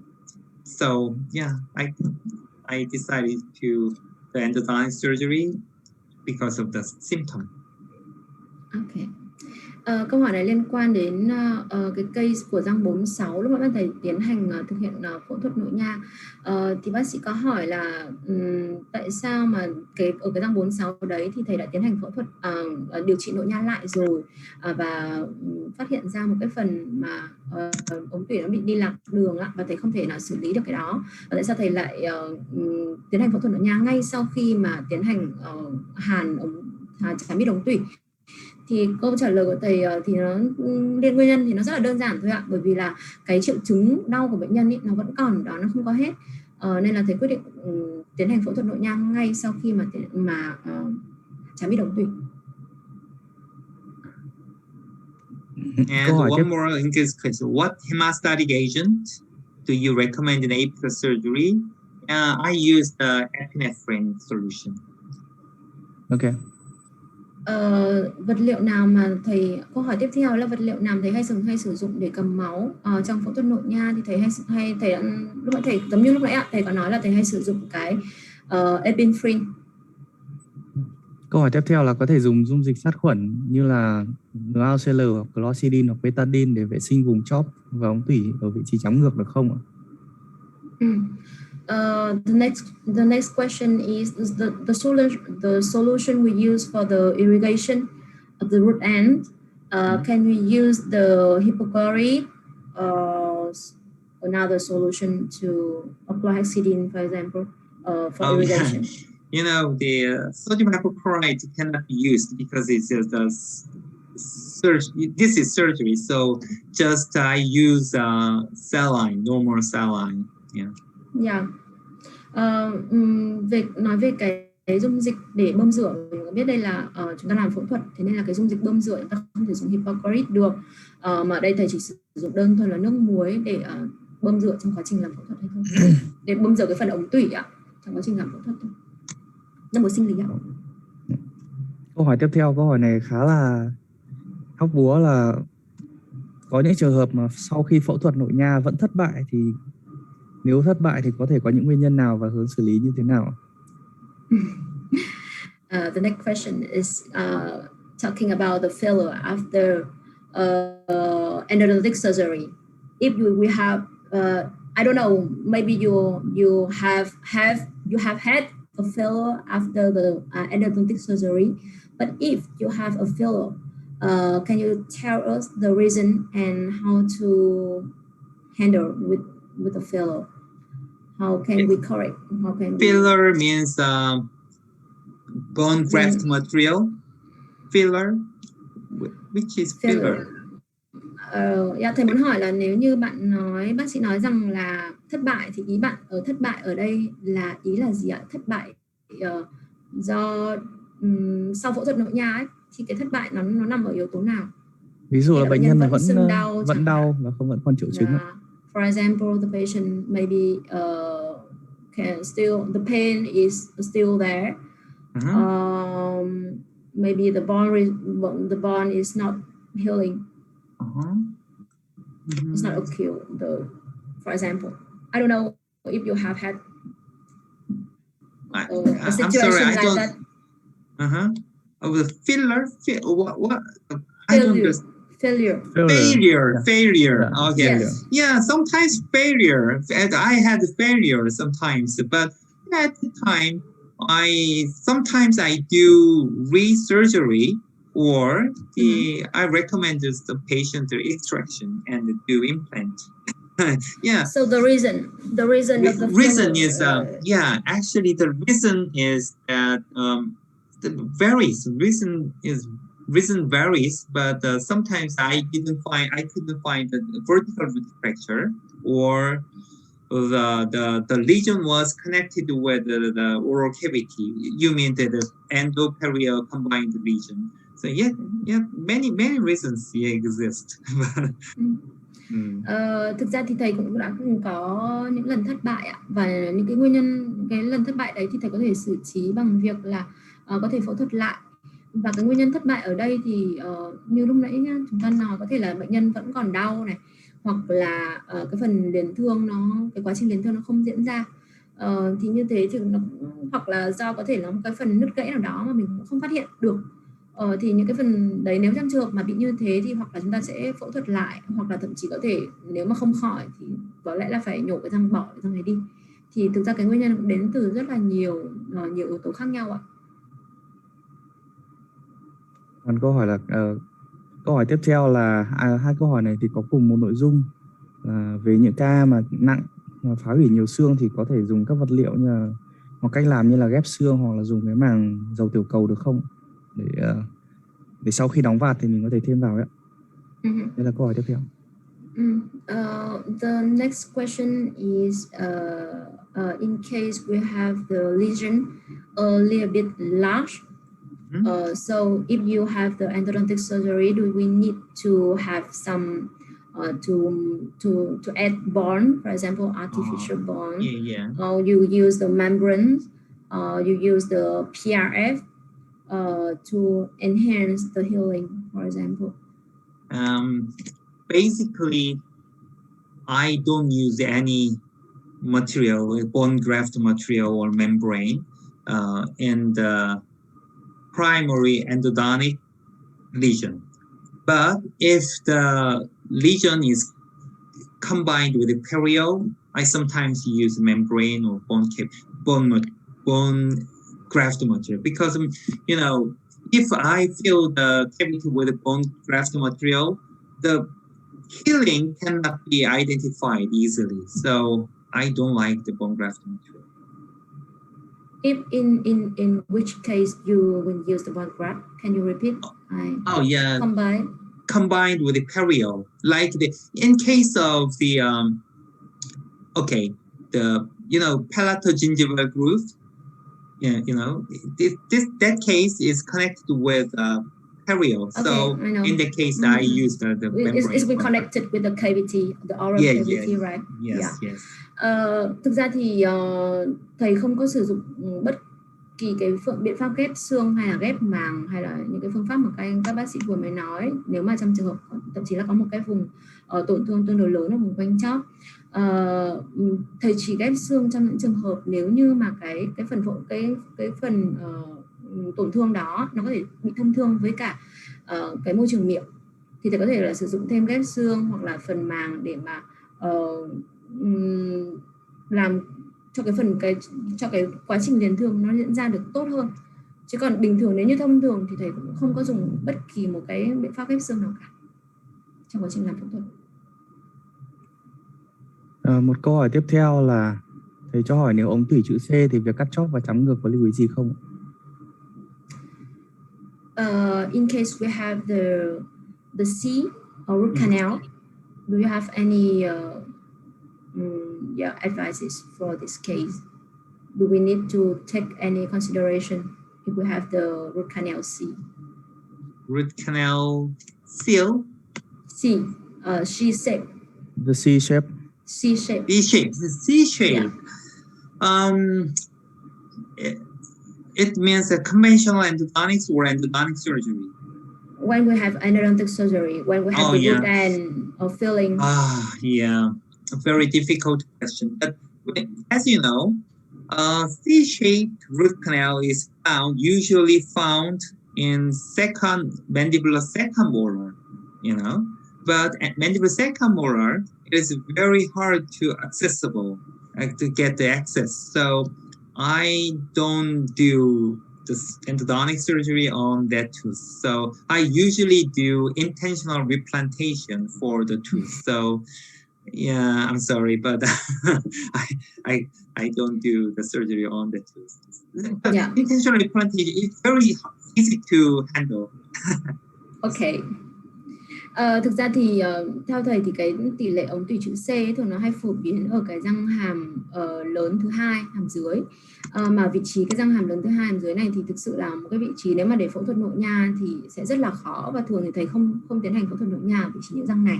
Mà nếu như trường hợp mà làm ở trên những răng này thì thầy sẽ tiến hành gọi là cấy răng, tức là nhổ răng ra, điều trị tủy ở bên ngoài, rồi sau đó thì cấy lại răng vào vị trí đó. Thì thầy cũng nói là cái phương pháp này cũng tương đối đơn giản, và mọi người cũng có thể, nếu trong trường hợp những cái răng khó thì bác sĩ có thể là thực hiện bằng cái phương pháp này. Câu hỏi tiếp theo thì rất là sát sườn, đấy là cái dụng cụ mà thầy dùng để nhồi MTA vào là tên nó là gì? Yeah. Mọi người trước hết là mọi người muốn hỏi là bán ở Việt Nam ở đâu, nhưng mà trước hết là phải biết tên nó là gì đã. Yeah. Can you tell us the information of the plugger of MTA that you use in endodontic surgery? The name, the brand. Brand Endosem MTA. No, the brand of the plugger of MTA. Black. The plugger you use for root and filling of MTA. The plugger. I'm sorry. Please spell it out for me. The Teflon. You mean the instrument that you use for? Yeah. Okay. The manual plugger. Yes. Okay. It's the name is a manual plugger produced by the Dentsply Mellifer, I think. Mellifer. But the name is, I'm not sure, but the name is just a manual plugger. Okay, so can we find them in Vietnam market? Well, I think so. Is the Dentsply Mellifer is available in Vietnam? Can you write the name of the brand for me? And you can write on the chat box. Thầy có nói là cái dụng cụ mà thầy hay sử dụng nó giống như cái nhồi MTA trong cái phẫu thuật nội nha ấy, nó là của hãng Melifer. Thầy đang chat vào trên khung chat để ra cái tên, tại vì là về hãng, về cái công năng của sản phẩm thì có thể có nhiều hãng khác nhau, nhưng mà tuy nhiên là cái của thầy đây ạ, đây là cái manual blocker của Dentsply Melifer. Về cái dụng cụ này thì mọi người có thể tìm hoặc là có thể liên hệ với công ty Thái Bình Dương, cũng có một sản phẩm cũng khá là tương tự thôi, nó không giống hẳn như thế nhưng mà vẫn có thể dùng để nhồi được MTA. Một câu hỏi tiếp theo là đối với các cái loại MTA mà có thời gian đông cứng lâu hơn thì mình có phải chờ cho đến khi đông rồi mới được hàn lại chóp hay không? The next question is, for example, you use the MTA with the longer setting times. I mean, not endosam MTA. Do we need to wait until the MTA will be curved totally, and then we close the surgery? What do we do in case we have the MTA with longer setting time? We need to wait. Yeah, but we don't need to wait until the material set. But the problem is that when you use the MTA with a longer setting time, please do not irrigate the cavity vigorously with a saline solution. Yeah, so it can be washed out. So just leave it, let it be. Just let it be, and then do not irrigate. So we can close after root and filling. And then let it be. Yeah, and then gentle irrigation, and then suture. Yeah, but endosam MTA, it takes about 5 minutes. Within 5 minutes, it sets. Initially sets. So if you use the endosam MTA, you can irrigate. Yeah. So with endosam MTA, when you do the root and filling, do you need to wait until the MTA is set? 5 minutes. I mean, 5 minutes, still 5 minutes, and then you close the surgery. Yeah, sure. Okay. Nếu mà trong trường hợp các bác sĩ sử dụng cái phần MTA, những cái MTA mà có thời gian đông cứng lâu hơn ấy, thì thực ra là mình cũng không phải chờ đến khi MTA đông cứng hoàn toàn mình mới có thể kết thúc cái phẫu thuật đâu. Mà thường thì đối với những MTA mà có cái thời gian đông cứng lâu hơn đấy thì mọi người nên là khi mà mình hàn xong rồi ạ thì mình sẽ bơm rửa nhẹ nhàng thôi. Nếu mà chờ mọi người bơm mạnh quá thì có thể làm bong cái phần chất xám ngược đấy ra. Và thầy nói là mình cứ để nó tự như thế thôi rồi nó sẽ đông cứng. Tức là sau khi mình hàn xong mình bơm rửa nhẹ nhàng rồi mình đóng phẫu trường lại. Còn đối với trường hợp mà các quý vị dùng cái endosam MTA chẳng hạn thì cái thời gian đông cứng của nó thông thường kéo dài khoảng 5 phút, rất là nhanh. Và sau khi mà nó đông cứng xong rồi thì mình hàn xong, mình đợi nó đông cứng, mình kiểm tra lại mọi thứ ổn rồi thì mình có thể đóng phẫu trường, tức là mình chắc chắn là mọi thứ nó ổn. Và cái việc bơm rửa nó cũng thoải mái hơn rất là nhiều khi mà cái phần chất xám đấy nó đã đông cứng rồi. Một câu hỏi tiếp theo liên quan đến, không hẳn quá liên quan đến phẫu thuật, nhưng mà câu hỏi này cũng nên được đưa ra là nếu mà trong điều kiện mình không có cái kính hiển vi thì bác sĩ lời khuyên là độ phóng đại của kính lúp bao nhiêu là bắt đầu có thể làm được phẫu thuật nội nha. Okay. In case we don't have the microscope, so can you give some advices of the loops we can use with the magnification of how much is the magnification for the loops we can use? Yeah, loop. Loop is also good, but the magnification is just 2.5 or at best to 3. So, but if you don't have a microscope, loop is the best way to achieve the magnification. Yeah.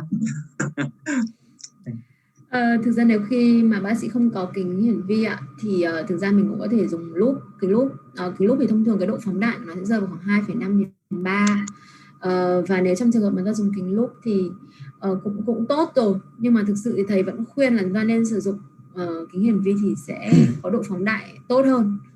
Nói chung là đấy là phương pháp tốt nhất ạ, để có thể nên làm khi mà chúng ta muốn tiến hành làm phẫu thuật nội nha.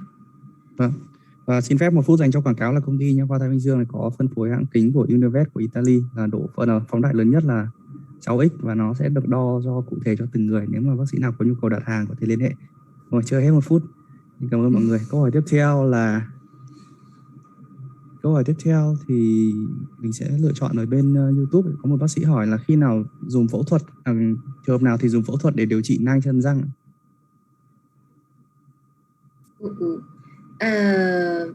If we have the I mean a lesion at the periapical lesion, it called is how sorry, I will recall the name. It's the persistent lesion. It's not granular. It's granule. But if you can use the endodontic surgery, if we can treat this lesion or not. The persistent. Yeah, that's the reason why we do endodontic surgery. Yeah, because the lesion cannot be healed by conventional endodontics. Yeah, that's the reason why we do the endodontic surgery. Yeah, any lesion can be healed by removing the granulation tissue. And is it? Am I correct? It's like a cyst. I mean a cyst. Cyst. Oh yeah. Yes. Yeah, cyst. Yeah, cyst is the main reason for the surgery because cyst cannot be seldom healed by conventional endodontics. So, but we cannot decide. We cannot identify that the lesion is cyst or the granuloma. Granuloma, yeah, right. We can heal. The lesion is healed by conventional endodontics, but cyst, yeah, different story. So yeah, that's the reason why. Cyst, I mean, so cyst we can treat by the endodontic surgery. Sure, also. sure. But you cannot define it before the surgery, right? Yeah. We need more. Okay. Thực ra thì cái phân biệt một cái nang thân răng một cái nang ấy, thì nó cũng đôi lúc là chúng ta phải cần đến cái đấy mình không chẩn đoán được trước khi mà mình tiến hành phẫu thuật. Đương nhiên nhưng nếu là một cái nang thì đương nhiên là chúng ta hoàn toàn có thể tiến hành phẫu thuật nội nha để mà điều trị được cái nang chân răng này. Và ở đây thì thầy nói là cái đấy là một trong những chỉ định mà chúng ta có thể sử dụng để mà tiến hành cái quá trình phẫu thuật nội nha. Câu hỏi tiếp theo là một người đã sử dụng nhiều thế hệ MTA khác nhau, nhưng mà đối với cái Endosem MTA ZR thì thời gian đông cứng nó rất là ngắn và nó không làm biến đổi màu răng. Vì vậy thì theo thầy thì Endosem MTA Endosem Z zirconia đã phải vật liệu tiên tiến nhất ở thời điểm hiện tại hay chưa? So you have used many kinds of MTA. So if for the Endosem ZR zirconia, with the setting time is very short, and it not cause the discoloration of the tooth. So do you think is it the best MTA that we have nowadays or not? Actually, I did research with the Endosem zirconium, but the setting time is very short, about 8 minutes, but longer than the original Endosem MTA. But I prefer original Endosem MTA for the surgery because the materials containing zirconium is shows the words handling properties like mixing and some handling. So yeah, in perp capping or phytoprof therapy, I usually use the endostem zirconium or other products. But previc surgery, yeah, I love endostem MK because it's short setting time and yeah, better handling property.